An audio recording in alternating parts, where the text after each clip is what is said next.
Iron Ridge Reserve YouTube channel. Welcome back to Iron Ridge Reserve. Tonight we're taking a little bit of a look at my 600 horsepower supercharged Challenger. This thing has come a long way since it was initially bought. This thing started its life as a base model SXT, bone stock base model. No fog lights, no navigation screen. Everything was bare bottoms on this car. And we have built this, I would say, darn near above a Hellcat. In terms of aesthetics, just not the power. This thing is an absolute unit and has been so good to me, but I've betrayed her. She's been out in the Texas sun for probably 2.5 years.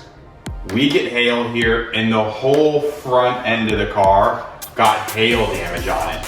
And strategically, the front of the car is easier to repair than the back quarter panels.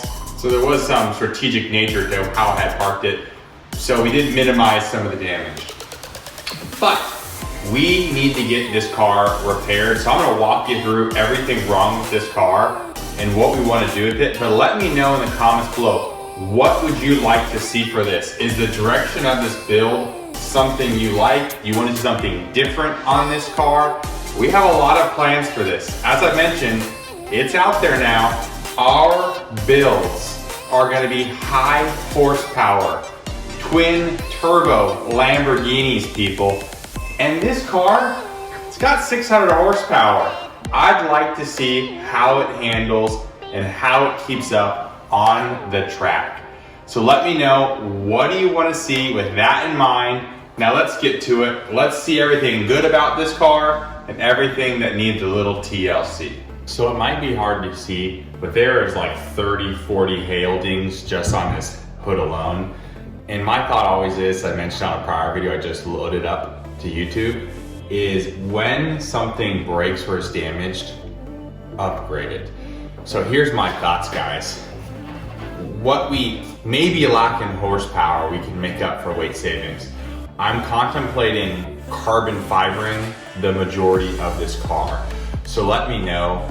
And at the minimum, my thought is we carbon fiber the hood, the roof, and the rear deck lid. Let me know what you guys think about that. You know, maybe it'll save us 100 pounds, who knows. Aesthetically, it'll look nice. And then that way we can repair this while upgrading it. So let me take you to the quarter panels next and tell you my thought there on the car here. Keep in mind, this car does need a very, very nice detail and things would look a lot better on it. I was planning to do it tonight, but it's 30-something degrees, so I said we'll do it in the morning. This car has SRT replicant wheels, it has bare 6-piston brakes on it, rotors, so I've tried to do everything I can to this. But we have hail damage on these side quarter panels as well. So my thought is one of two things. Either carbon fiber quarter panels, or we go with a wide body OEM conversion, because I like things that look just OEM, really smooth and clean. Let me know in the comments below, what do you think? Again, we're starting. You guys at home are gonna have major influence on what this looks like. So let me know in the comments below. I may put a poll on our channel just to get some feedback and see where everyone's leaning on this. I know what you're thinking. How dare you? This car needs a detail and I was gonna give it to her. I already started on the inside and got her very nice and tidy, but I need to just completely degrease and clean this thing here. So this car has a Vortech V6 supercharger kit on there. It has been on this thing for 10 years. And I've had zero issues other than an elbow drying out and cracking, and that was a pretty cheap repair. Other than that, this car has been absolutely fantastic. I put this on myself 10 years ago, took everything off, you know, new spark plugs, gapped those, new map sensor, of course, oil catch can, supercharger mount, did all the intercooling plumbing in all the lines. We retuned it with a Trinity tuner, and we also did larger injectors on this car. So it was making on 7 to 8 pounds of boost. We had it at real wheel horsepower at around 400 on the dyno. So that was at 7 to 8. Now we're at 15. So that's spicy for these 3.6 Pentastar engines.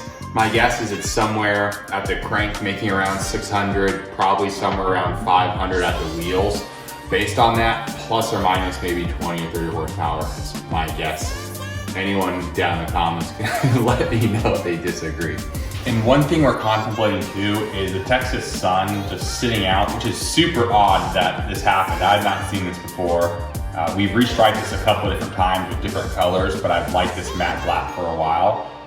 But it started to peel up just sitting in the sun for a little bit. It gets hot here, but it was peeling up. So we're contemplating either going stripeless or maybe doing matte or black stripes over the carbon fiber hood and roof and rear deck lid. So let me know what you think. Carbon fiber, wide body. This is what we want to do, and I want this car to be an epic race car. So let me show you on the inside what we already have done, which kind of gets us to that mantra that we're trying to do for this car. So everything you see on this car is done by yours truly here at Iron Ridge Reserve. We put in the Brom racing seats, the Brom harness. We have the planted spacer brackets and sliders so we can move the seats. I carbon fiber wrapped all the interior. We have a tuner, carbon fiber, custom emblems all throughout the car. And then rear navigation that's unlocked so you can use it to it, different things like that. Rear seat delete kit plus a harness bar. Be very careful not to say roll cage. Some people have had some spicy thoughts on that, but more or less it's a harness bar. Some people call them a cage, depending on what you want to think about it for that. So I have a video on our shorts where I went through all 51 mods, depending on how you split them.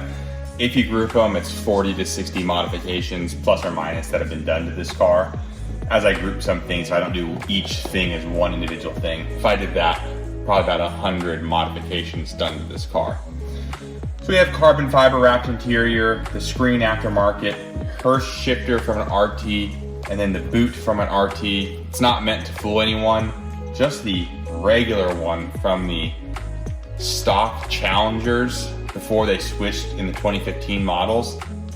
My opinion, it looks like garbage. So I went back and forth and finally settled on something that looks OEM and looks and functions well. So I took an RT boot shifter, disassembled it, bought a Hurst shifter kit, and combined the two together to get something that I like. Again, I like. It's not your car. I know people have opinions about it. So I also added all the controls. Again, this is a base model. I added all the controls on the steering wheel, custom start stop button, all the Mopar racing pedals, Challenger stitched, red stitching. And then we also had the tuner and all our boost gauges and things like there as well. So again, I'm only mentioning a couple things on the car here. Custom emblems on here for our license plate that we have. Just everything just to tie in and match. We also did red piping around the car, just a subtle accent, which I think looks really nice. Let me know, what do you think about this car? You think we went overboard? Too much for a V6 Challenger? One of the things I get so much in the comments is it's a waste of money supercharging a V6 Challenger. And generally, I'll agree. If you're not planning to keep the car forever, which I am, which is why I want to give this car some extra love, then it really doesn't make sense when you kind of put dollars and cents together. When you start adding up the dollars and all the parts and pieces and labor on this car, I could have bought probably 2 cars. But you do it for the love. I do it just because projects, tinkering, helps kind of just take the distraction of life away. And I love tinkering and building, and this is a car that I kind of put my heart and soul into a number of years ago, and it's time to get her right and proper. So let me know, do you think this is overkill for a V6 Challenger, or do you like what you see? Let me know down below in the comments.